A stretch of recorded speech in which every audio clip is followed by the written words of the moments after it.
नागपुरात वाहन चोरीच्या घटनांना आळा घालण्यासाठी पोलिसांकडून सुरू असलेल्या कारवाईला मोठे यश आलं आहे. वानाडोंगरी स्टॉप जवळील शालिनीताई मेघे नर्सिंग कॉलेजच्या पार्किंग मधून चोरीला गेलेली ज्युपिटर मोपेड पोलिसांनी अवघ्या तपासातून हस्तगत केली आहे. वाहन चोरी विरोधी पथकाने गोपनीय माहिती आणि तांत्रिक तपासाच्या आधारे ही कारवाई केली असून 19 वर्षीय तरुणाला ताब्यात घेण्यात आला आहे. नागपूरच्या MIDC पोलीस ठाण्याच्या हद्दीतून चोरीला गेलेल्या दुचाकीचा अखेर पोलिसांनी छडा लावला आहे.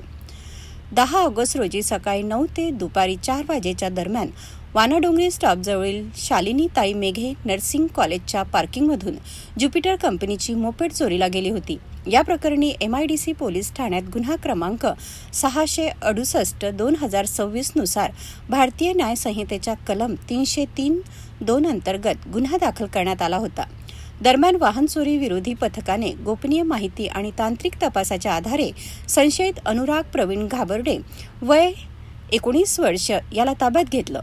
पोलिसांनी त्याच्याकडून चोरीला गेलेली ज्युपिटर मोपेड हस्तगत केली असून जप्त वाहनाची अंदाजे किंमत 50,000 रुपये आहे.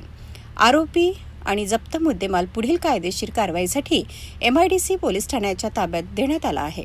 गोपनीय माहिती आणि तांत्रिक तपासाच्या मदतीने वाहन चोरीचा गुन्हा उघडकीस आणण्यात वाहन चोरी विरोधी पथकाला यश आलं आहे. चोरीला गेलेलं वाहन हस्तगत करण्यात आलं असून या प्रकरणाचा पुढील तपास MIDC पोलीस करत आहेत.